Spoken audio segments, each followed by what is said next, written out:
طيب. السلام طيب. السلام عليكم ورحمة الله وبركاته. إن Waalaikumsalam. الحمد لله نحمده ونستعينه ونستغفره ونستهديه ونعوذ بالله من شرور أنفسنا وسيئات أعمالنا. من يهده الله فلا مضل له ومن يضلل فلا هادي له. أشهد أن لا إله إلا الله وحده لا شريك له وأن محمدا عبده ورسوله. اللهم صل وسلم وبارك على محمد وعلى آل محمد كما صليت على إبراهيم وعلى آل إبراهيم إنك حميد مجيد. Saudaraku seiman, ikhwani wa akhwati fillah, Bapak Ibu yang mengikuti Zoom meeting untuk kajian ilmiah yang diadakan oleh kelompok pecinta alam Ekodin. Mudah-mudahan kita pada hari ini mendapatkan ilmu yang bermanfaat, rezeki yang halal dan amal yang diterima oleh Allah Subhanahu wa taala. Dan semoga ilmu-ilmu yang kita pelajari kali ini menjadi ilmu yang bermanfaat dan barokah untuk kehidupan dunia dan akhirat kita, yang menghantarkan kita untuk menjadi orang baik, menjadi orang yang eh, egaliter, menjadi orang yang sederhana. Ya, itu tujuan kita mencari ilmu. Nah, tema yang diberikan oleh panitia adalah menyederhanakan kebendaan. Berarti di sini adalah hidup eh, sederhana di dalam mobil khusus materi yang Masya Allah ya. Ini yang menyebabkan banyak terjadi pencemaran lingkungan. Ya, sadar atau tidak sadar dosa kita dengan sikap mubazir, dengan sikap berlebihan itu memiliki semacam saham investasi, ya, akan terjadi parahnya pencemaran lingkungan di sekitar kita. Ya, coba bayangkan pernah di Saudi itu terjadi gelombang, ya, apa namanya, klimaks, di mana pemerintah kedodoran di dalam mengelola limbah sampah, ya, makanan. Karena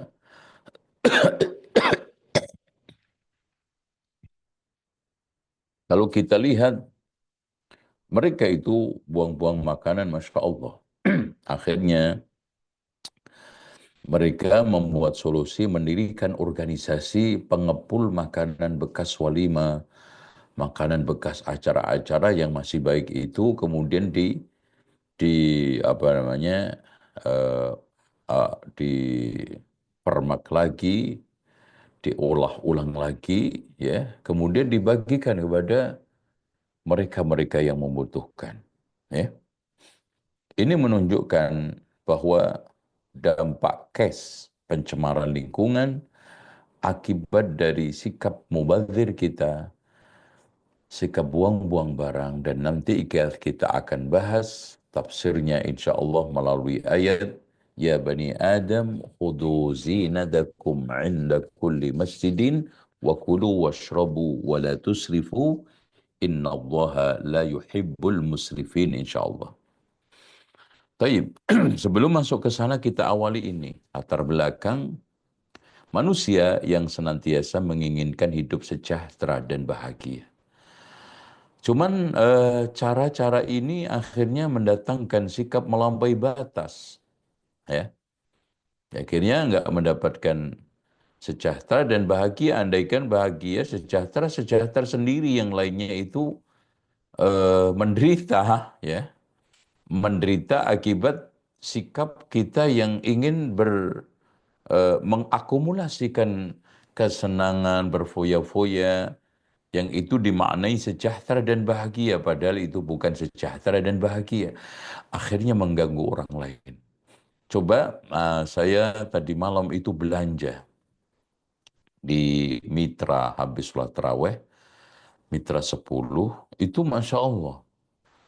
Setelah saya keluar dari mobil di area parkiran, bau sampah Bantar Gebang itu menyengat sekali di situ. Itu jaraknya berapa puluh kilo, Masya Allah. Ini problem abadi yang sampai hari ini belum mendapatkan penanganan yang berarti dari pihak-pihak yang terkait. Nah, dari sinilah akhirnya ada tarik-menarik antara sifat malaikat dengan sifat hawa nafsu syaitan yang ingin selalu melampiaskan. Makanya kita harus bedakan antara puas dengan bahagia. Bahagia itu suasana hati, ya, yang mampu menemukan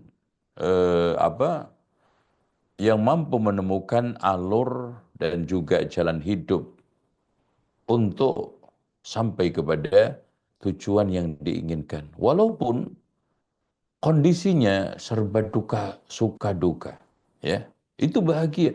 Jadi bahagia itu nggak harus senang. Anak kasih contoh, saya pernah beli pasir, ya, ikut sopir truknya sampai ke Gunung Merapi.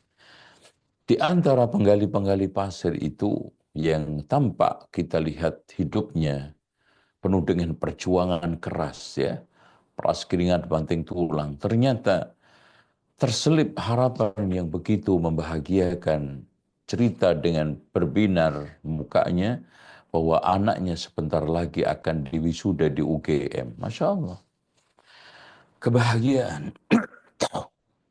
Sahabat-sahabat yang perang pada waktu perang-perang Badar, perang Uhud, meskipun beliau-beliau itu meninggal, tertusuk, tapi adalah manusia paling bahagia di sisi Allah Subhanahu wa taala. Karena target ingin meraih jannatu adnin tajri min tahtiyal anhar itu tercapai. Jadi kalau puas itu hanya sekedar melampiaskan kesenangan, melampiaskan keinginan, ya, memperturutkan kecenderungan hawa nafsu. Nah ini sehingga disinilah perlu ada bimbingan wahyu. Oke. Intinya hidup itu harus bahagia. Kita nggak mungkin nggak. Kata Allah, syarat untuk mendapatkan bahagia, man amila solihan, amal soleh, min dzakarin au unsa.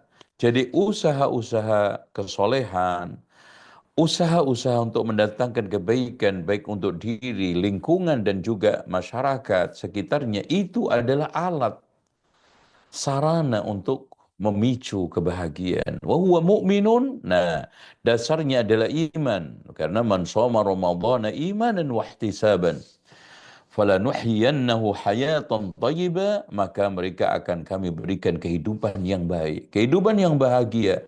Walanajziyannahum ajrahum bi ahsani ma kanu ya'malun, mereka akan kami berikan balasan dengan apa, dengan pahala yang lebih baik dari apa yang mereka kerjakan. Masya Allah. Jadi perangkat utama kebahagiaan itu amal soleh, iman. Amal soleh yang didasarkan atas keimanan. Jadi wal asri innal insana lafi khus illa alladhina amanu wa amilus solihat. Itu ya.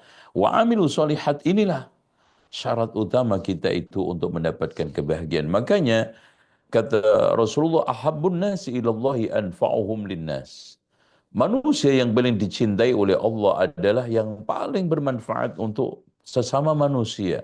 Wa ahabbul a'mal, dan amal usaha yang paling dicintai oleh Allah adalah, ya, sururun tudkhiluhu ala muslim, rasa gembira yang kita masukkan ke dalam hati seorang muslim. Itu kita menyenangkan mereka-mereka yang hidup dalam keadaan garis di bawah garis kemiskinan. Kita masukkan kebahagiaan mereka-mereka dengan takjil yang sedang berada di jalanan, ya. Yang di situ siapapun membutuhkan walaupun hanya sekedar kurma beberapa butir dan mungkin lontong sayur apa yang sekarang lontong isi itu, ya, itu masya Allah. Itulah prinsip seorang mukmin dimanapun selalu mendatangkan kebahagiaan untuk dirinya dan orang lain. Amal soleh dan iman. Nah, kebutuhan dasar manusia ini Bapak Ibu, tolong dicamkan. Jadi siapapun orangnya dan apapun kelasnya, yang ingin hidup sempurna membutuhkan kebutuhan dasar ini. Satu, agama dan rohani. Ini kotak paling besar. Kotak yang keduanya adalah kesehatan. Ini apa namanya? Kesehatan. Jadi setelah kita itu memiliki agama yang lurus, maka kesehatan yang sempurna. Kesehatan yang kita bisa gunakan untuk aktivitas menopang apa namanya? Keagamaan kita. Itu yakin. Nah, yang berikutnya adalah kepribadian. Jadi kita itu juga harus punya kepribadian, ya. Ya minimal mobil pribadi, rumah pribadi itu kan yang dicari ini akhwat itu ya. Cari kepribadian. Terus kemudian profesi. Hidup tanpa profesi, ibarat sekarang ini manusia meskipun gagah berani, meskipun mentereng tampilannya akan menjadi sampah masyarakat. Karena akan menjadi cibiran sana sini. Profesi kamu apa? Pengangguran. Yang berikutnya adalah kekayaan. Nah, orang juga harus punya. Karena ni'mal malu soleh lirrajuli soleh. Sebaik-baik harta itu adalah di tangan orang baik. Makanya Allah berwasiat kepada orang tua agar tidak meninggalkan anak cucu yang miskin, minta-minta, terlunta-lunta. Wal yakhshal ladzina law taraku min khalfihim dhurriyyatan dhi'afan khafu 'alaihim. Ya, khafu 'alaihim di dalam masalah-masalah keduniaannya, hartanya. Kata para ulama ahli tafsir. Terus kemudian kebutuhan dasar berikutnya adalah masyarakat bersosial. Ketika kita sekarang ini hidup tidak mengenal sosial kanan kiri kita, maka pincang juga. Nah, yang terakhir adalah keluarga, pilar kecil yang menentukan kebahagiaan kita. Nah, rukun inilah, 7 ini yang sering saya katakan rukun kehidupan. Siapa yang telah menyempurnakan rukun kehidupan ini, maka dia akan hidup sempurna. Itu ya. Agama rohani, kesehatan,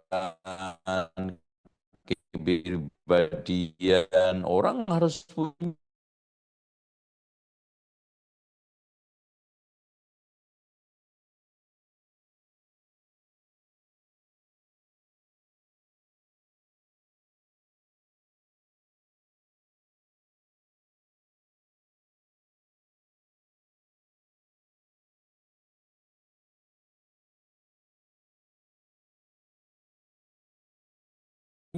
Kepribadian yang punya kepribadian sombong, angkuh, hasad, iri, dengki, ya. Ya itu semuanya kepribadian yang akan dibenci oleh manusia. Nah, profesi itu ada yang menjadi tukang, ada yang menjadi guru, ada yang menjadi dokter, harus punya. Ini adalah rukun kehidupan. Siapa yang tidak punya maka hidupnya akan pincang. Siapa yang memenuhi 7 ini, insya Allah hidupnya akan sempurna. Nah, muslim kuat, muslim ideal. Rasulullah mengatakan al-mu'minul qawi, seorang mukmin yang kuat itu ahabbu khairun wa ahabbu ilallah, lebih baik dan lebih dicintai kepada Allah minal mu'min ad-dha'if, daripada orang mukmin yang lemah. Wa fi kullin khairun, tapi masing-masing ada kebaikan.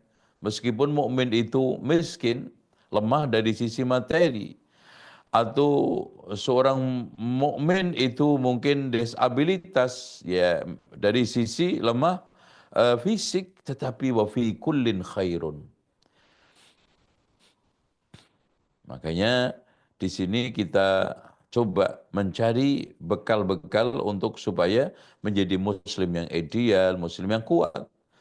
Ihris ala ma yanfa'uk. Makanya di situ berusahalah mengejar sesuatu yang mendatangkan manfaat. Itu cara untuk menjadi muslim yang kuat, yang ideal. Wasta'id billah, karena kita itu makhluk yang lemah. Khuliqal insanu dha'ifa, manusia itu diciptakan dalam keadaan lemah, maka harus minta bantuan kepada langit, kepada Allah. Wasta'in billah wala ta'jas, janganlah melemah. Jangan apa-apa nggak bisa, apa-apa serba pasrah, nggak punya semacam eh, visioner, ya, tidak menjadi orang visioner, menatap masa depan. Adanya cuman mengeluh, ini jangan. Wala ta'jas.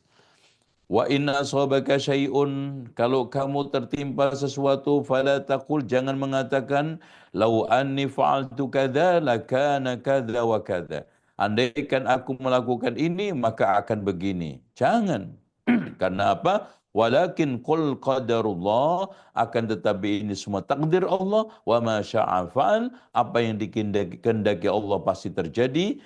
Fa inna lau, karena mengandaikan sesuatu yang sudah tidak ditakdirkan Allah, yang itu akan membuka peluang usaha godaan setan, yaitu berupa apa? Ingkar takdir.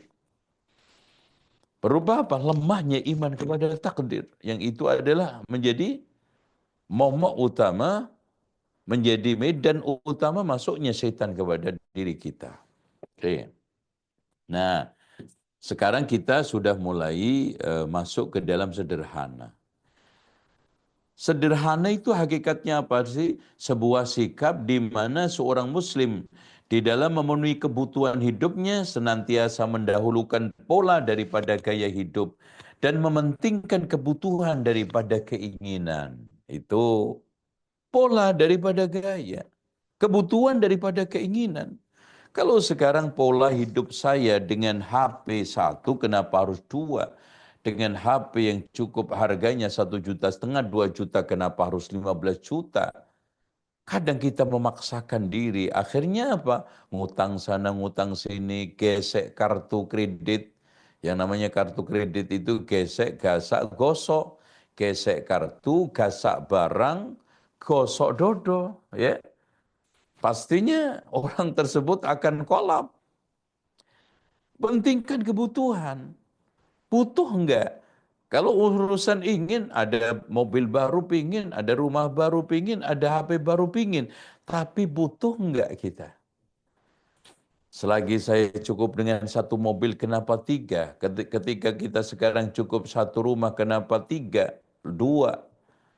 Ya, masalah baju juga, masalah apa saja. Dulukan pola daripada gaya. Pentingkan kebutuhan daripada keinginan. Karena butuh itu ada takarannya. Keinginan itu abstrak yang liar. Ya. Keinginan itu sering saya umpamakan seperti bak sampah yang terbuat dari karet. Mau diwadain apa aja itu terus melembung dan terus mengembang dan ujungnya meledak. Nah, itu kan gitu. Nanti akhirnya pecah. Tapi kalau bak-bak sampah yang normal itu sudah sesuai dengan kebutuhan. Takarannya 3 liter, 5 liter, 10 liter, 40 liter gitu. Ya. Nah, ini sekarang kita akan menafsirkan firman Allah ini. Al-Quran berbicara tentang sederhana. Dibuka di dalam surat Al-A'raf ayat 31. A'udzu billahi minasy syaithanir rajim. يا بني آدم خذوا زينتكم عند كل مسجد يا بني آدم خذوا زينتكم عند كل مسجد وكلوا واشربوا ولا تسرفوا إن الله لا يحب المسرفين إنه لا يحب المسرفين. Ya, ya Bani Adam, Masya Allah. Allah tidak menghitopi kita dengan ya ayyuhalladzina amanu. Karena pada akhirnya hidup sederhana itu milik manusia. Sifat kemanusiaan yang dituntutkan Allah kepada seluruh macam manusia dengan berbagai macam agama. Ya Bani Adam, selagi Anda turunan anak Adam, khudhu zinatakum inda kulli masjidin. Ambil perhiasanmu ketika kamu masuk masjid. Artinya tampilan kita masuk masjid itu harus kita berindah. Karena sedang ketemu yang maha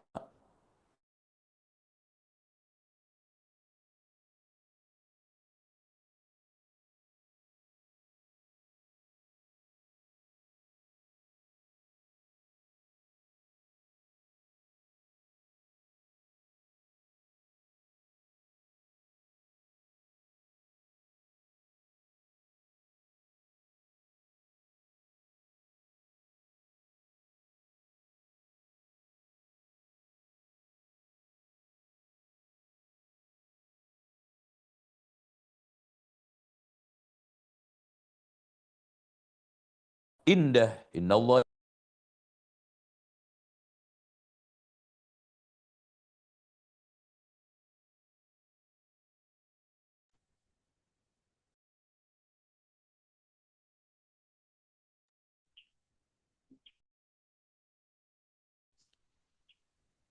Nah, Kapan Ustaz? Ini dari suaranya hilang sini tadi. menunjukkan bahwa ya, kita lanjut ya. Dari sini kita jurkan untuk sederhana di dalam berpakaian. Pakaian itu yang paling pantas, paling layak di hadapan Allah. Bagaimana gitu?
Udah.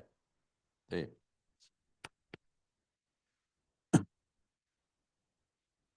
Baik, kita lanjutkan. Jadi yang kita ingin tekankan bahwa ketika kita itu berpakaian, itu ukurannya pantas enggak di hadapan Allah dulu gitu. Bukan pantas enggak di hadapan teman saya, atasan saya, atau yang lainnya. Itu. Ini yang kita ingin tekankan. Dan kesederhanaan berikut di dalam makan minum. Wa kulu washrabu, dan makan dan minumlah, wala tusrifu, jangan berlebihan. Jadi sesungguhnya innahu la yuhibbul musrifin, sesungguhnya Allah itu tidak suka, tidak menyukai orang-orang yang berlebih-lebihan. Itu kan gitu. Makan selagi cukup sepiring, cukup lauk pauknya berapa. Ya nggak usah sekarang ini gaya, sehingga Masya Allah takut dikatakan orang gembel, miskin, akhirnya pesan makanan supaya tampak lebih daripada yang lainnya, nggak dimakan, dibuang-buang. Jadi di sini coba dampak daripada sikap melampaui batas berlebih-lebihan ini satu. Kita menyakiti hati seorang miskin. Teman-teman di Palestina kita sekarang ini kelaparan. Kadang dapat makan, kadang enggak. Ya, pakaian juga begitu. Dia pakai satu helai itu berhari-hari. Di antara mereka hanya punya satu dua pakaian. Di belahan dunia lagi, Masya Allah, teman-teman kita. Bahkan di Indonesia sendiri banyak orang-orang yang hidup di garis kemiskinan. Coba bayangkan, antum sadar nggak ketika antum buang-buang makanan itu sebetulnya menyakiti hati orang-orang miskin? Secara tidak langsung. Ya, sesungguhnya Allah tidak menyukai orang-orang yang berlebih-lebihan. Hidup sederhana adalah sikap menerima apa adanya, yang penting halal, tidak boros, dan tidak kikir, sehingga hidup penuh qanaah. Makanya ini hakikat daripada kesimpulan daripada ayat yang kita bahas tersebut. Ya. Selanjutnya sekarang, nah ini kalau kita ingin memulai hidup sederhana dari mana? Mulai dari mana? Nah ini kata motivator, mulai dari kita sendiri. Jangan sekarang menyalahkan pemerintah, jangan sekarang menyalahkan fulan wala'anan, salahkan kepada diri kita. Kenapa terjadi penumpukan sampah? Kenapa sekarang bau menyengat? Mulai dari diri kita sendiri. Untuk tidak buang-buang makanan, untuk tidak membuat stok sampah berlebihan, dengan sikap boros kita, dengan sikap berlebihan kita, ya. Selanjutnya, mulai dari yang sederhana. Ya sederhananya ketika sekarang makan sahur, makan buka, ya. Ketika kita sekarang ini jajan di pinggir jalan, ya. Jangan buang sampah di sekitarnya, apalagi dimasukkan ke dalam apa namanya kot-kot itu, ya. Nauzubillah. Ya, saya temukan banyak sekali penjual-penjual bersama pembelinya dengan entengnya memasukkan sampah-sampah bekas makanan itu ke dalam saluran air yang di samping kanan kirinya, yang di sekitar trotoar itu. Dia nggak sadar, ya. Mungkin di atasnya bersih, tapi di bawahnya ini menutup, ya. Terus kemudian berikutnya adalah mulai sekarang juga, nggak nunggu ntar besok setelah Idul Fitri, sekarang, ya. Nggak usah sekarang ini nunggu, mulai dari sekarang, mulai dari diri kita. Kalau bukan kita siapa lagi? Kan gitu. Kalau bukan sekarang kapan lagi? Kan gitu kata istilah orang. Jadilah bulan mampu menjadi penunjuk arah. Kita harus menjadi teladan di dalam masalah pengelolaan sampah, di dalam membuang sampah, di dalam kebersihan. Mampu menjadi penunjuk arah bulan itu. Bisa membantu perjalanan malam agar tidak tersesat di dalam kegelapan. Artinya kita itu harus menjadi penerang. Ya, iklim yang sudah begitu mengerikan, kita harus sekarang ini menjadi penggerak, ya, menjadi tokoh, ya, menjadi apa namanya generator sentral untuk menggerakkan masyarakat untuk mencintai kebersihan, mencintai tanam menanam, mencintai pohon, tidak buang sampah sembarangan tempat. Itu. Selanjutnya, jadilah yang terbaik di dalam apapun. Di dalam pengelolaan sampah rumah tangga, di dalam kantor, ya, kemudian di dalam perawatan taman, ya. Makanya saya usul nih ya, teman-teman ini nanti kita bareng-bareng bikin klinik tanaman, ya. Konsep ini saya dapatkan dari Jepang, ya.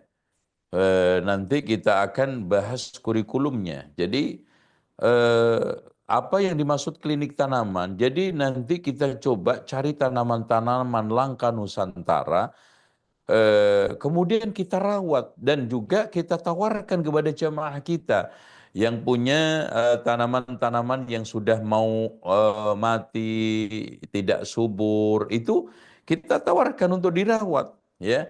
Jadi yang kita rawat itu bukan hanya kucing, yang kita rawat itu bukan hanya sekarang ini hewan-hewan burung ternak yang lainnya, tanaman ini harus ada kliniknya. Ya, tuh. Ekodin berani nggak bikin buka klinik tanaman? Oh, keren itu. Ya, Masya Allah. Ini orang akan menyembuhkan tanamannya yang mungkin kena hama, mungkin sekarang ini rusak dan yang lainnya, atau mungkin selama ini kurang terawat akhirnya kering, ya, kurus. Itu kita rawat klinik tanaman. Oh, Masya Allah, keren. Tuh.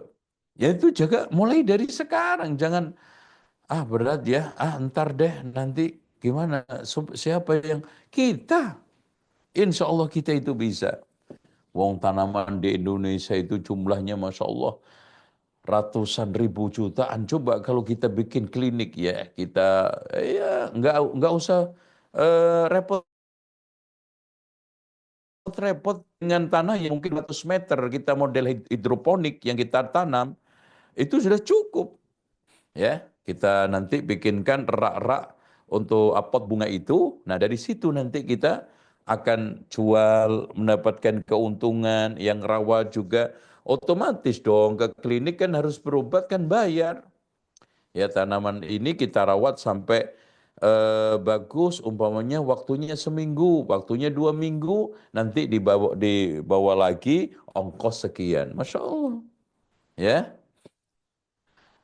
Nah, jadilah matahari untuk sukses, dahulukan memberi daripada mengambil. Kita itu harus sebagai seorang muslim, Mbak, ibu-ibu, bapak-bapak sekalian. Bahagia kita itu memberi, bukan diberi. Ya, kebahagiaan kita puncak itu bisa menyantuni fakir miskin. Coba anak kasihkan kisah. Bagaimana Umar bin Khattab ketika tafakud, ya, belusukan dalam istilah sekarang. Akhirnya menemukan seorang nenek-nenek janda tua, hidup sendirian, lagi buta, Masya Allah. Akhirnya singkat cerita, ketika Umar bin Khattab menemuinya masuk, ya, kemudian memperhatikan, ya, terus ditanya, "Wahai bunda, bagaimana komentarmu dengan Umar bin Khattab?" Pada dia sendiri. Karena buta dia nggak ngelihat, dan andaikan dia ngelihat, nggak kenal siapa itu Umar, mana Umar. Cuma anda tahu ada Umar bin Khattab menjadi pemimpin presiden, tapi mukanya belum pernah lihat. Ya.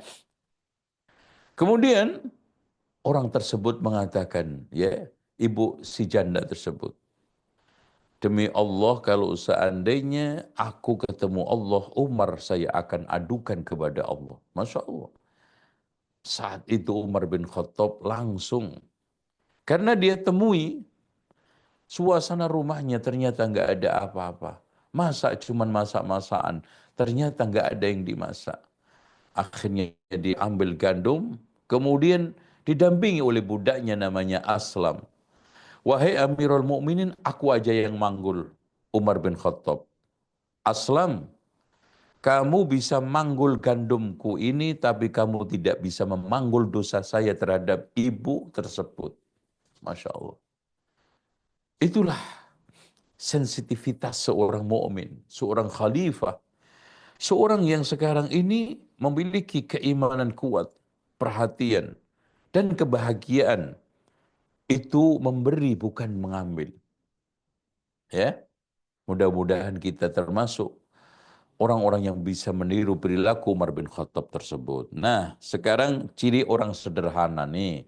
Hidupnya tenang, ya. Karena dia kemiskin siap, kekaya juga siap. Makan enak siap, makan gak enak juga siap. Ya, akan lebih tenang. Dua, penampilannya tidak mencolok. Karena yang paling penting itu cocok, sesuai, pantas di hadapan Allah. Tidak suka flexing, tidak suka sekarang ini pamer, ya.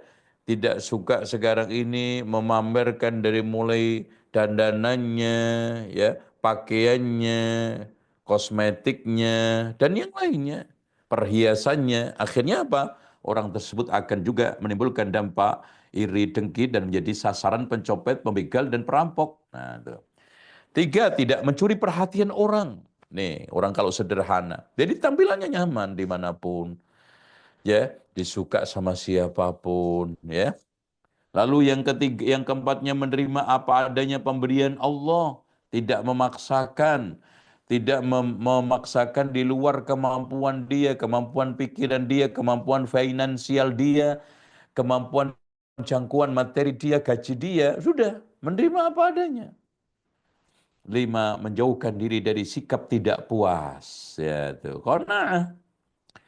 Yang keenam, menjauhkan diri dari sikap berlebihan. Innahu la yuhibbul musrifin tadi. Ini ciri orang berbahagia. Nah, selanjutnya anjuran hidup sederhana.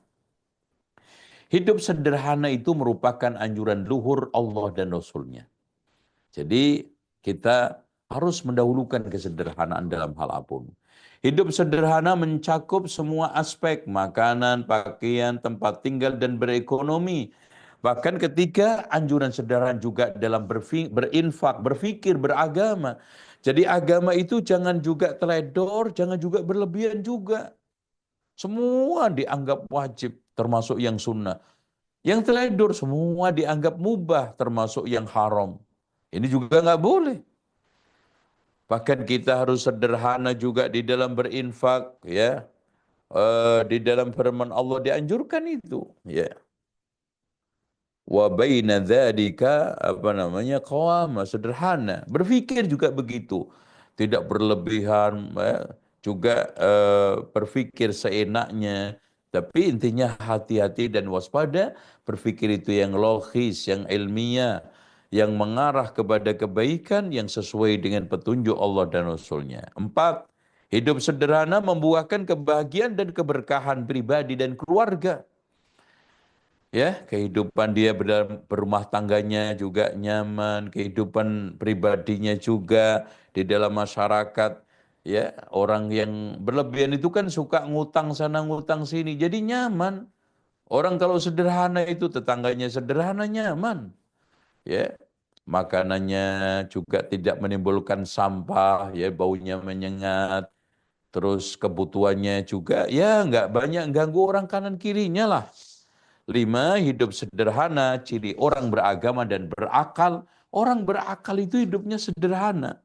Enam, hidup sederhana menciptakan kebahagiaan kolektif bareng-bareng. Wallahu a'lam. Nah ini, sekarang meraih takwa. Ya, ikhwah sekalian, Allah menegaskan di dalam puasa ini, Ya ayyuhalladzina amanu kutiba alaikumus siyamu kama kutiba alal ladzina min qablikum la'allakum tattaqun. Jadi ketika kita Ramadan, ini harusnya kita sederhanakan kebendaan. Anehnya di mana-mana pasar melambung tinggi harga-harga bahan pokok, ya, makanan kita lebih banyak daripada di luar Ramadan. Bahkan yang harus kita wujudkan adalah ketakwaan. Karena tujuan utama puasa adalah la'allakum tattaqun. Bagaimana kita itu menjadikan orang-orang bertakwa? Nah, bekal puasa Ramadan, manajemen waktu, ya Bapak Ibu sekalian, diatur waktu. Kapan saya harus menunaikan pekerjaan kantor saya, Kapan saya harus membaca Al-Quran? Kapan kita sholat wajib, duhur, asar, maghrib, isya, subuh bersama rawatibnya? Kapan saya harus istirahat? Kapan saya harus membaca Al-Quran? Ya, untuk menyelesaikan wirid-wirid kita. Terus keilmuan. Ya, masuk Ramadan itu dengan ilmu, bukan dengan nafsu. Ya, dengan ilmu, bukan hanya sekedar dengan perasaan. Akhirnya puasanya puasa ala adat, bukan ala syariat, bahkan lebih parah ala kadarnya. Nah itu harta yang halal, karena tadi innallaha thayyibun la yaqbalu illa thayyiba. Hati yang sehat, karena pada dasarnya adalah yauma la yanfa'u malun wala banun illa man atallaha biqalbin salim. Nah, mental yang prima, amal yang soleh. Ini 6 bekal sebetulnya kalau kita uraikan secara sendiri-sendiri nggak mungkin. Ya, ini tujuan utama puasa meraih ketakwaan nih, lihat ya. Takwa itu kata Abdullah bin Mas'ud, hakikatnya adalah hendaknya Allah itu kau taati, tidak kamu maksiati. Engkau ingat, tidak kamu lupakan. Dan kamu syukuri, tidak kamu kufuri. Itu takwa. Allah itu ditaati, jangan dibangkang. Allah itu diingat, jangan dilupakan, disyukuri, jangan dikufuri. La in syakartum la azidannakum wa la in kafartum inna adzabi lasyadid. Dan ini definisi dikumpulkan dalam satu doa oleh Rasulullah. Allahumma inni ala dzikrika, zikir, wa syukrika, syukur, wa husni ibadatik, ibadah ketaatan. Makanya itu doa paling bagus untuk menguatkan ketakwaan. Ya, Allahumma inni ala dzikrika wa syukrika wa husni ibadatik. Allahumma inni ala dzikrika wa syukrika wa husni ibadatik. Ya, Masya Allah. Ini diulang-ulang. Nah, sekarang tanda-tanda orang bertakwa. Nih, surat Ali Imran ayat 133 sampai 37 ya. وسارعوا إلى مغفرة من ربكم وجنة عرضها السماوات والأرض أعدت للمتقين. Bergegaslah kalian mengejar pengampunan Allah yang surganya seluas langit dan bumi, disiapkan untuk orang-orang muttaqin. Siapa mereka? Alladzina yunfiquna fis sarra'i wad dharra, yang bisa berinfak dalam keadaan lapang sempit. Wal kadhiminal ghaid, menahan dendam. Wal 'afina 'anil nas, memaafkan manusia. Wallahu yuhibbul muhsinin, Allah mencintai orang-orang yang baik. والذين إذا فعلوا فاحشة أو ظلموا أنفسهم ذكروا الله. Ketika dia melakukan kesalahan, mendolimi dirinya dengan kemaksiatan, cepat ingat. فَاسْتَغْفَرُوا لِذُنُوبِهِمْ وَمَنْ يَغْفِرُ الذُّنُوبَ إِلَّا اللَّهُ. Dan cepat istighfar, taubat, karena dia sadar tidak ada yang mengampuni dosa kecuali Allah. وَلَمْ يُصِرُّوا عَلَى مَا فَعَلُوا وَهُمْ يَعْلَمُونَ. Dan ciri yang terakhir, tidak terus-menerus dengan kesalahannya. Keliru kok dilanjutkan sih? Keliru kok nggak di stop, salah kok nggak dihentikan. Ulaika jazaohum maghfiratun min rabbihim. Itulah orang yang berhak mendapatkan maghfirah, balasan surga jannatun tajri min tahtihal anhar. Dari sini, saudaraku yang dirahmati Allah, orang yang bertakwa itu memiliki kecerdasan jamak. Nah, kita bedah nih. Pertama, kecerdasan naturalistik, ya. Alladzina yunfiquna fis sarra'i wad-dharra, kepekaan dan perhatian kepada alam dan lingkungannya. Tuh. Jadi ada orang-orang miskin tersentuh hatinya. Infak di sini tidak harus kepada manusia loh, Mbak. Ya. Wah, ini ada kekeringan. Kita sekarang ini ayo infak untuk pengadaan air minum. Masya Allah. Wah, ini banyak tanah-tanah yang gundul nih. Tanah-tanah yang sekarang ini nggak nggak ada tanamannya. Yuk, kita sekarang ini kolaborasi dengan pihak-pihak tertentu, terutama Kementerian Lingkungan Hidup, untuk menanam pohon di sekitarnya. Kita urun ini. Kalau memang butuh operasionalnya. Jadi, alladzina yunfiquna fi sarra, hebatnya orang bertakwa itu, lapang sempit tetap bisa infak. Miskin kaya tetap lancar infaknya. Karena dia yakin bahwa ma naqasa malun min shadaqah, harta itu tidak akan berkurang karena disedekahkan. Nah, kecerdasan naturalistik. Yang kedua, kecerdasan intrapersonal wal kadhiminal ghaid. Memahami diri. Tidak marah-marah, tidak balas dendam, tidak suka NPD, narcissistic personality disorder, ya. Nah, naudzubillah, makanya dari penyakit ini banyak sekarang toksit. Toksit di dalam pergaulan, toksit di dalam rumah tangga, toksit di dalam masya Allah hubungan antar apa namanya pelaku, pengelola apa namanya pemerintahan, perusahaan, macam-macam semuanya. Toksit itu bisa menimpa siapapun. Ya, selanjutnya tanda ketiga kecerdasan interpersonal, yaitu kecerdasan sosial, wal afina 'anin nas. Ya, memaafkan, lapang dada, ya, bahkan merangkul, mengajak bersama-sama untuk menanggulangi banjir, untuk menanggulangi perubahan iklim, untuk menanggulangi pemanasan global. Ya, wal afina 'anin nas. Jadi ego-ego sektoral itu ditanggalkan, dimaafkan, udahlah, kita buang semuanya. Idhabu wa antum tulaqa, seperti Rasulullah ketika saat membuka kota Makkah, udahlah pergi. Kalian bebas. Sekarang ayo bersama-sama, musuh kita adalah satu, yaitu apa? Kerusakan ekosistem, kerusakan perubahan lingkungan, perubahan iklim. Dan yang tidak kalah pentingnya, musuh kita bersama adalah rusaknya tatanan ekosistem kita. Baik al fasadu fil barri wal bahri, itu akibat tangan jahil manusia, tangan jahat manusia itu. Jadi antar kelompok apa namanya organisasi pencinta lingkungan kolaborasi, antara sekarang ini ormas swasta dengan pemerintah kolaborasi, ya. Ini maknanya seorang muttaqin itu interpersonalnya itu hidup. Wal afina 'anin nas. Tidak gara-gara ego sektoral, tidak gara-gara sekarang ini dia berdendam, marah sama orang. Akhirnya apa?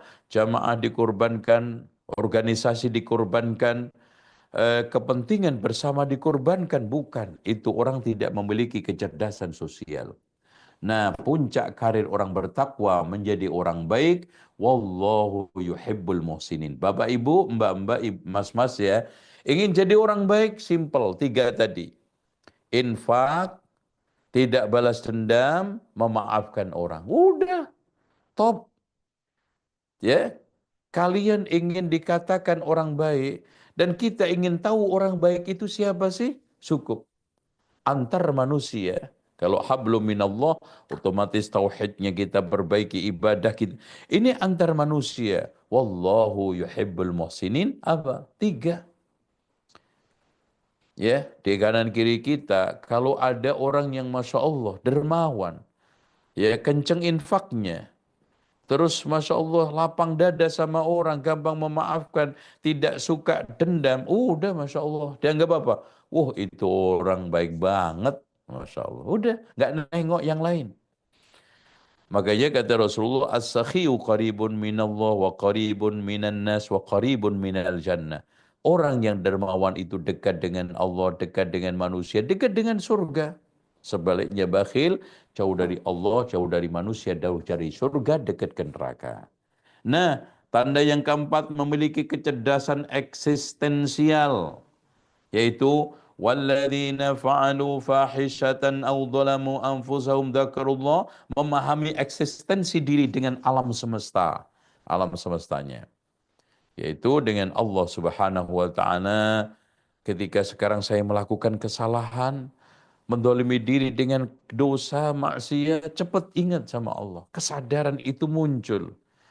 Diri saya itu dhaif, lemah, diri saya itu manusia yang banyak kekurangan, banyak dosa. Saya harus kembali kepada Allah, wa anibu ilallah, kan gitu.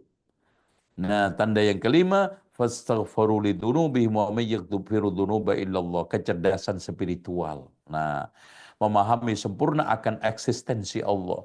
Karena dia paham, nggak ada yang bisa mengampuni dosa ini kecuali Allah Subhanahu wa taala. Dari situlah orang itu memiliki kecerdasan spiritual, ya. Nah, yang keenam, kecerdasan intelektual. Walam yusirru ala ma fa'alu wa hum ya'lamun. Dia tidak terus-menerus dengan kesalahannya. Mbak, kenapa ini saya jadikan dalil kecerdasan intelektual? Tanda orang waras itu apa? Kalau salah dihentikan, kalau baik dilanjutkan. Maka saya kasih contoh nih, terakhir ini. Ada terapi cara untuk menyembuhkan orang gila itu apa? Disuruh ngisi ember bocor. Nah, gitu ya. Kalau diisi terus, nggak pernah menanyakan dan tahu menahu tentang ember ini kenapa nggak penuh-penuh, gendeng berarti masih kan. Ketika dia sudah mulai, duh, kenapa ya? Kok saya isi dari tadi nggak penuh-penuh? Waras mulai. Jadi tanda kewarasan seseorang itu kalau salah dihentikan. Kalau nggak benar itu stop. Kalau baik lanjutkan. Sadar kok itu salah. Sadar itu keliru kok. Dilanjutkan gimana? Nggak waras antum. Itu. Jadi tanda kewarasan adalah orang mengetahui dengan sesadarnya wahum ya'lamun bahwa salah itu harus dihentikan. Ketidakberesan itu harus di-stop. Nah, di situ ya. Saya kira cukup dan insya Allah kita akan buka tanya jawab sampai setengah jam aja karena ini puasa jadi nggak nyampe jam 11 ya Mas ya. Hmm. Alhamdulillah, baik Ustaz, terima kasih atas pemaparannya. Tadi sudah dijelaskan ya, berkaitan dengan kesederhanaan sampai tujuan dari kita berpuasa itu untuk meraih ketakwaan. Baik, berikutnya kita masuk ke sesi tanya jawab. Silakan kepada teman-teman semua yang ingin bertanya untuk bertanya secara langsung melalui raise hand ataupun mengetiknya melalui kolom chat, dipersilahkan.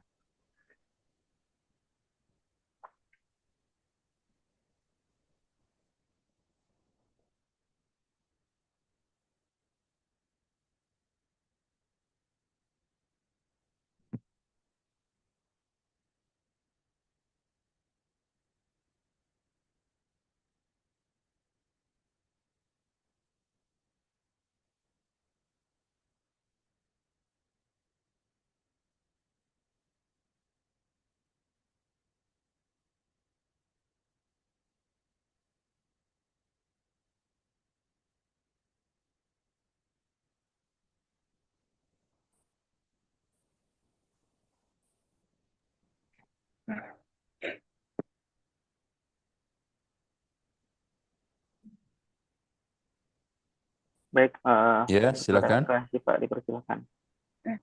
Assalamualaikum warahmatullahi wabarakatuh, Ustadz. Mohon maaf, Ya, saya tadi ketinggalan. Mau tanya untuk poin nomor 1 sampai nomor 3 itu boleh minta izin diulang, Ustadz, mengenai kecerdasan. Dan yang kedua, saya mau bertanya, apakah ketika kita sudah mengetahui eh, kesalahan kita nih, terus kita apa? Kita memperbaikinya.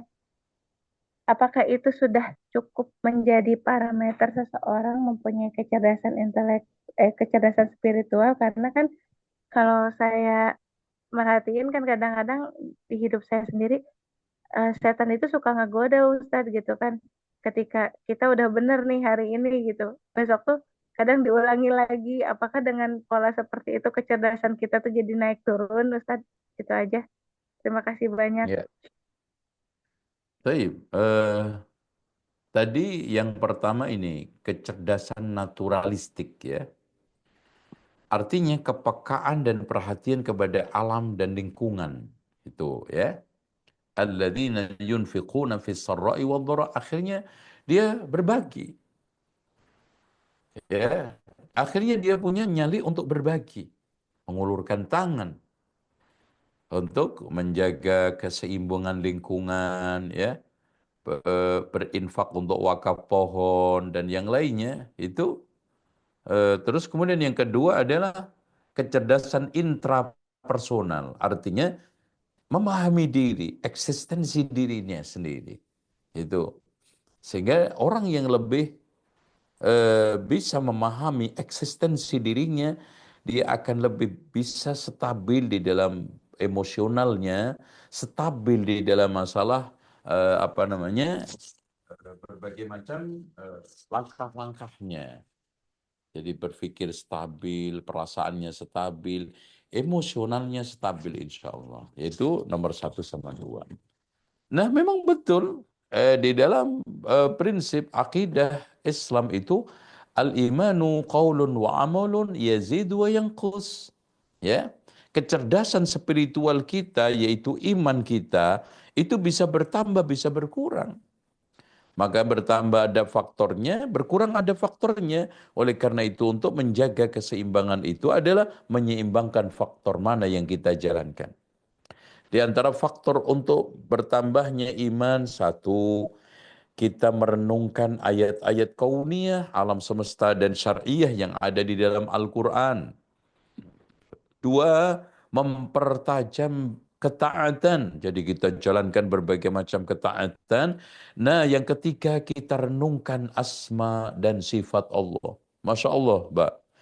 Kalau kita merenungkan nama-nama Allah dan bersama konsekuensinya. Contoh, Ar-Rahman, konsekuensinya itu satu surat. Ar-Rahman, 'allamal Qur'an, khalaqal insan, 'allamahul bayan. Itu satu surat. Masya Allah. Iman kita akan lebih kuat. Itu. Nah, jadi itu yang harus kita miliki. Cukup ya. Wallahu a'lam bishawab. Syukur Ustadz. Apa? Ada lagi? Yang lainnya silakan. Baik, berikutnya dari Kak Ken dari Tangerang, dipersilahkan. Baik, Bismillahirrahmanirrahim. Saya mau tahu aja pendapat dari Ustadz sendiri perihal bagaimana, kenapa ya gitu, kok di negara yang mayoritas Muslim seperti kita, kesadaran lingkungan ini seperti sangat sulit untuk dibangkitkan gitu ya di antara masyarakat kita. Saya sendiri mengelola bank sampah di lingkungan dan juga mengelola komposter sekolah di sekolah anak saya. Eh, dan apa ya, saya menyadari bahwa banyak sekali orang-orang yang tidak seperti terputus gitu ya hubungan dia dengan alam. Jadi dia tidak merasa memiliki keterkaitan. Emangnya kalau misalnya apalagi tadi Ustadz bicara tentang pohon endemik ya. Apa kaitannya kalau pohon itu punah gitu, terus apa hubungannya sama hidup saya gitu kan? Terus juga kalau misalnya udara apa namanya udara dirasa gerah atau tidak sejuk lagi, mereka malah memasang AC. Kalau air keruh, mereka protes ke PDAM gitu. Kalau sampah tidak diangkut, mereka protes ke tukang sampahnya. Jadi mereka gagal memahami apa akar masalah yang sebenarnya gitu. Yang tadi Ustadz bilang seperti dari diri sendiri gitu. Saya hanya ingin mendapatkan perspektif dari Ustadz untuk saya kemudian bisa mengedukasi orang-orang agar nyampe gitu loh. Kayaknya kalau ngomongin krisis iklim tuh jauh banget gitu loh Ustadz. Itu saja Ustadz, terima kasih banyak. Ya.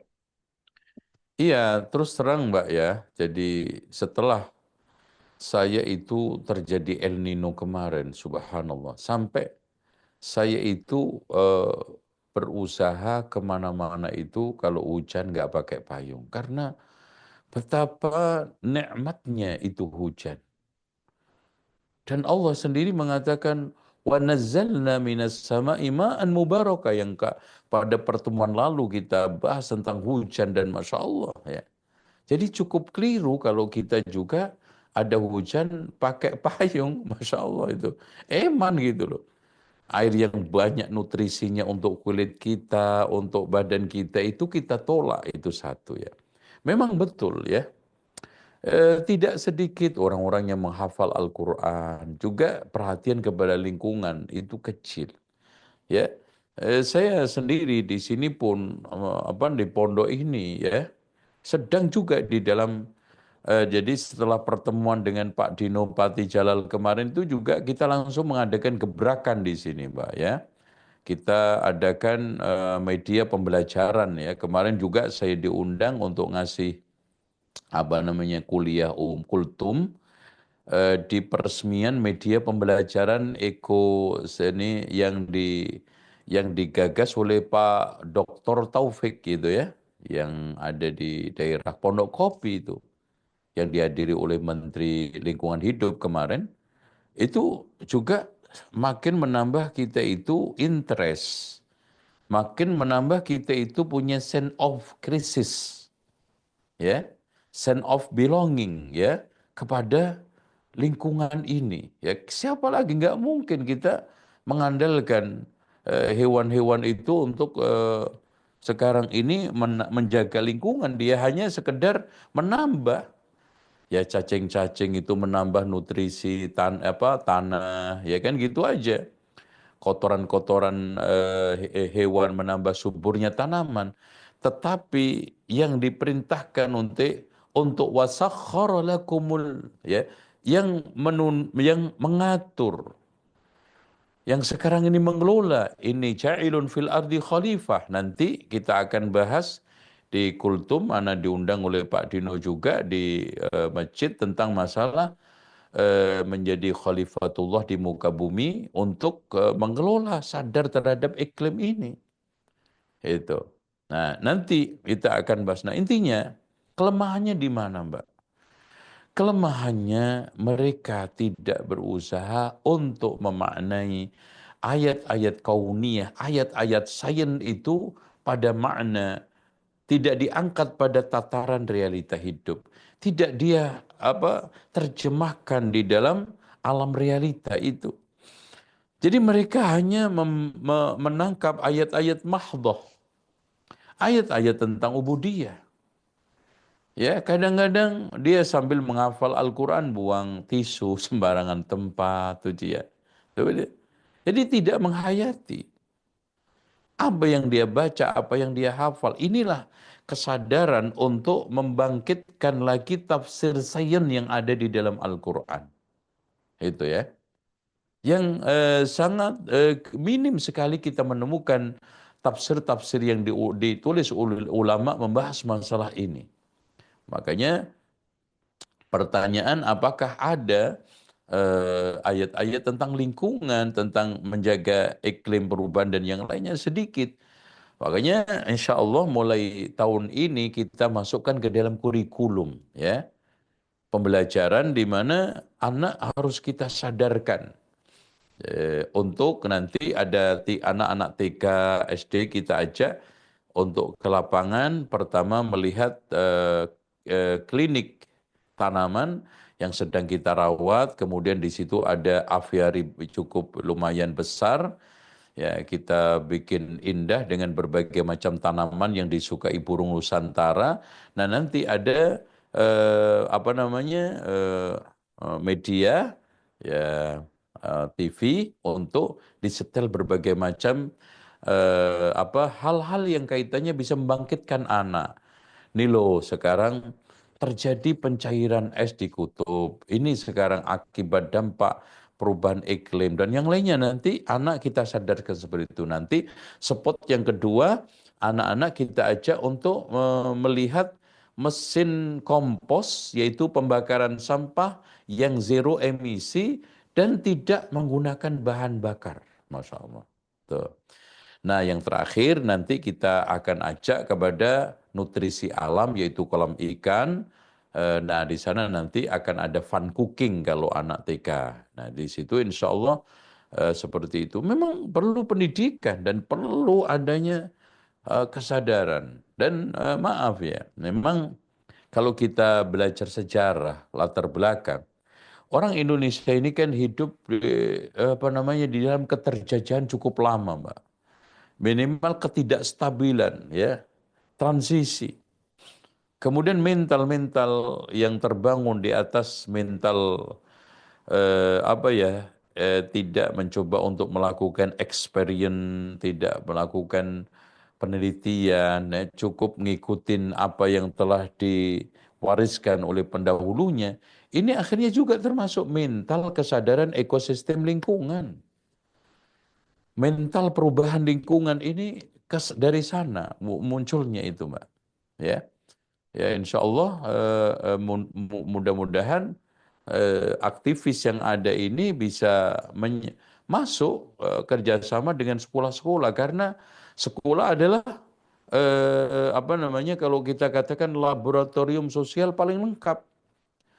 Sosial adalah markas untuk berkumpulnya manusia dan investasi, dan juga bagaimana mencari peluang kerja masa depan. Jadi dari pendidikan itu kita akan bisa menyebarkan kebaikan kanan kiri kita. Seperti itu, Mbak. Dan memang kita nggak ingkari ya, kadang saya nggak enak sendiri. Saya ke Jerman juga gitu, rapi, tertib. Saya ke China juga rapi, tertib. Ke Australia juga rapi, tertib. Bahkan ketika Korea Selatan, itu semua fasos itu ditanami apa namanya, tanaman yang berbuah. Meskipun sekarang apel, lengkeng, duku atau apapun buah-buahan itu, subhanallah, sampai nyangkut bawah tanah itu nggak ada yang berani ngambil. Karena sudah dimaklumkan dalam konstitusi mereka, seluruh buah-buahan yang ada di fasos itu adalah milik orang-orang disabilitas. Itu. Jadi malu kalau orang waras ngambil itu. Itu dihukum oleh lingkungannya, dihukum oleh urufnya, kamu ini sama aja orang cacat. Itu. Nah, ini yang perlu kesadaran kuat ya. Merusak kadang kebersihan toilet yang ada di masjid-masjid itu memprihatinkan, Mbak, memang. Makanya kita itu membuat kegiatan di pesantren itu, anak-anak kita terjunkan kalau liburan juga, tolong dibekali satu ember dengan sikatnya, dengan alat kebersihannya untuk membersihkan toilet setiap hari Jumat. Masjid mana aja kena satu dua. Oh, jam 9 datang, pengurus datang, jam datang, Masya Allah. Toilet tempat wudhu hari ini wangi banget, bersih banget, mau Jumat coba. Jangan cuma yang diperhatikan tempat imam. Tuh, ada kegiatan bersama yang lebih nyata, menyadarkan manusia. Nggak usah jauh, kita mulai dari yang sederhana. Masjid dengan toiletnya. Itu. Insya Allah dari situ sebetulnya kalau kita lihat ke Malaysia juga, ya lumayan agak sedikit rapi bersih. Di sini ini mental warisan, ya, legacy mental. Jadi yang membuat kita itu tidak beranjak untuk berubah, mencintai tanaman, mencintai lingkungan, sadar terhadap kebersihan, tidak membuang sampah pada sembarangan tempat dan yang lainnya. Termasuk meludah, contoh aja. Ketika saya ke Jerman di Hamburg itu, di makan siang dikasih minum air sumur, dan apa namanya, yang punya rumah yang saya tinggalin itu terus terang, ini air sumur belakang rumah Ustaz, nggak dimasak, nggak diapa-apain, coba rasain, Masya Allah. Karena tidak ada satupun orang yang kencing di sembarangan tempat, tuh nggak ada pencemaran. Sehingga air-air yang ada di bawah tanah itu tidak perlu dikhawatirkan. Di sini Masya Allah ya, kencing sembarang tempat. Makanya cukup aneh kan. Negeri yang kemari Pulau Cinawe, banyak hujan, tropis, tapi untuk urusan air mineral paling laris di dunia. Tuh, konsumsi terbanyak air mineral adalah di Indonesia. Gitu. Merek-merek Masya Allah. Gitu. Banyak sekali. Kalau di Saudi wajar, Timur Tengah wajar karena daerah padang pasir. Itu oasis paling ada beberapa tempat aja. Tapi begitu ya.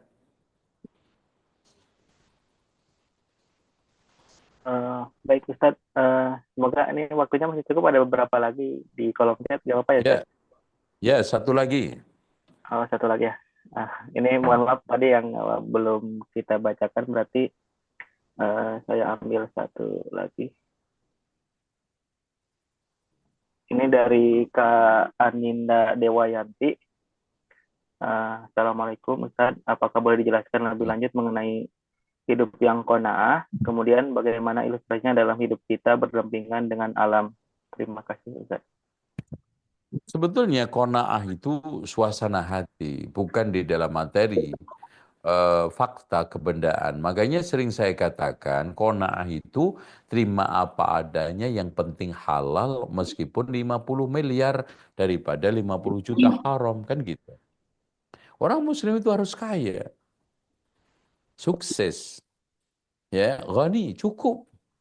Lihat aja mbak-mbak ya, cek aja kalau nanti kurang yakin, 10 sahabat yang dijamin masuk surga, itu semuanya kaya raya. Masya Allah. 10 sahabat, ya.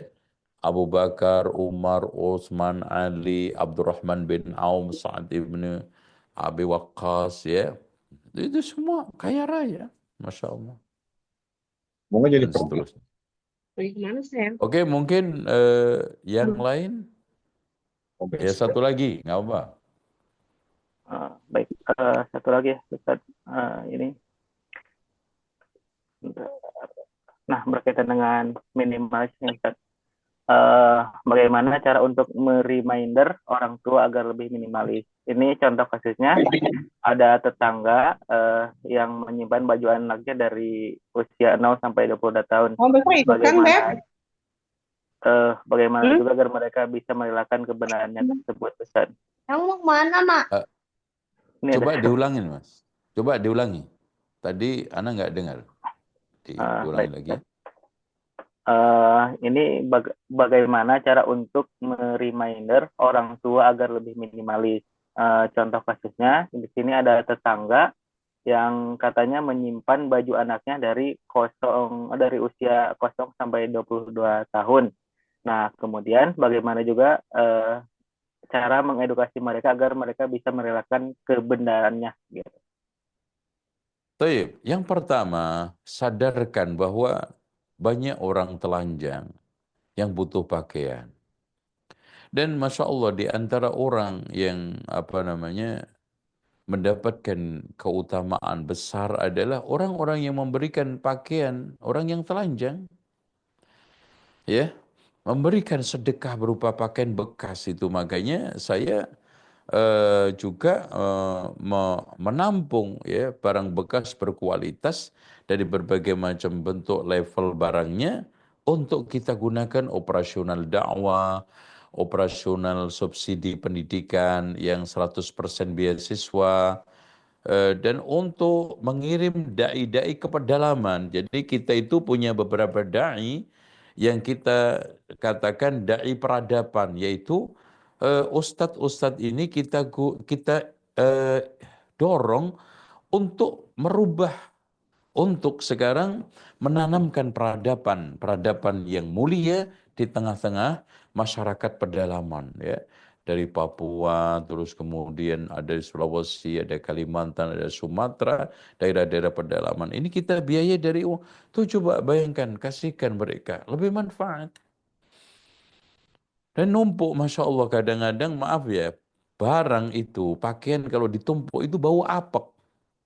Coba, kamar kita aja udah nggak segar lagi.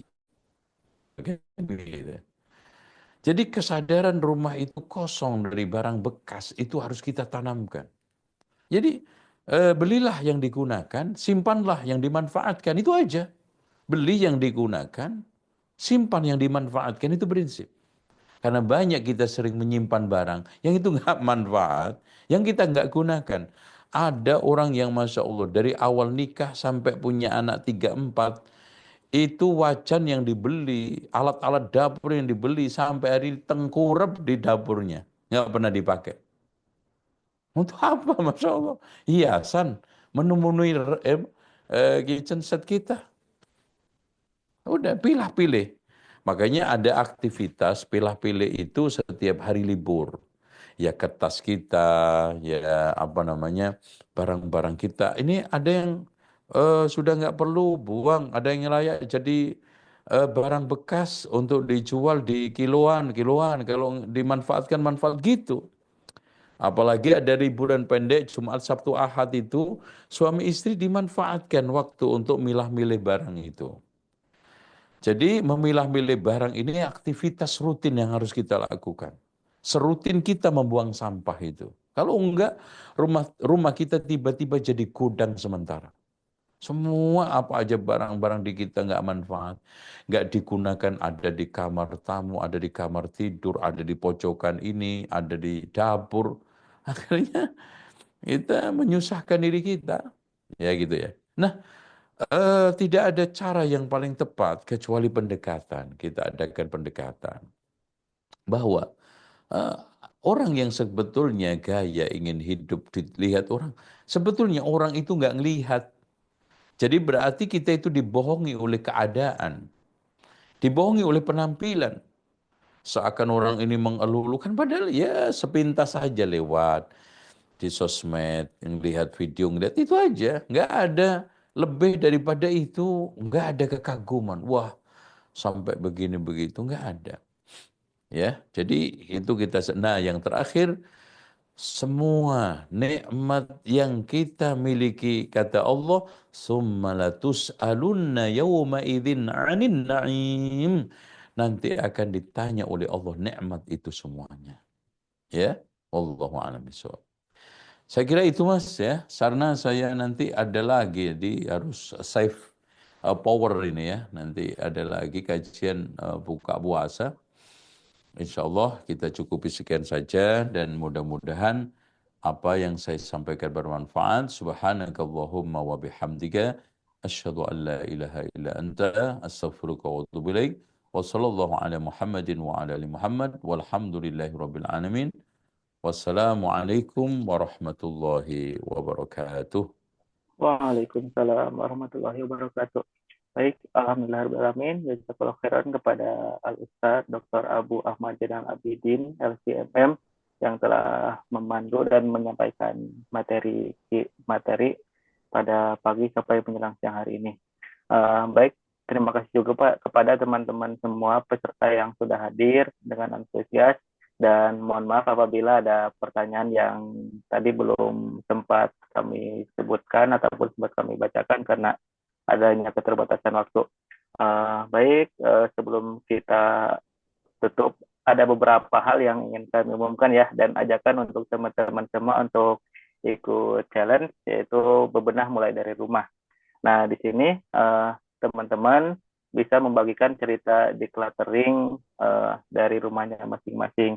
Nah, caranya upload cerita decluttering di IG story, kemudian tag minimalism.id dan ecodim.id. Kemudian sertakan juga ajakan poster yang yaitu poster ajakan untuk sedekah barang bekas berkualitas yang dimotori oleh Ustadz Abu Ahmad. Baik, teman-teman semua, silakan ya untuk mengikutinya, dan ini untuk posternya bisa nanti disertakan dalam di challenge di IG story-nya. Oke, sebelum kita akhiri, saya juga mengingatkan dan mengajak teman-teman semua untuk share insight kajian kita pada pagi hari ini melalui IG, dan nanti di tag akun ekodin.id, kemudian minimalism.id, dan akun Ustadz Zainal Abidin. Oke, baik. Terima kasih sekali lagi kepada Ustadz dan tim serta seluruh teman-teman semua yang hadir. Dan alhamdulillah acara kita sudah berjalan dengan lancar dan insya Allah akan segera diakhiri. Semoga ilmu yang diberikan oleh Al-Ustadz bermanfaat untuk kita semua dan tentunya kita semua juga diberikan kesempatan dan kekuatan serta kemampuan juga untuk mengaplikasikannya dalam kehidupan sehari-hari. Oke, sekali lagi terima kasih dan kita tutup bersama acara kita pada pagi sampai siang hari ini dengan membaca hamdalah walhamdulillahirabbil dan kafaratul majlis subhanakallahumma wa bihamdika asyhadu an la ilaha illa anta astaghfiruka wa atubu ilaik. Saya Dadan Ramdhani dari komunitas Ekodin mewakili seluruh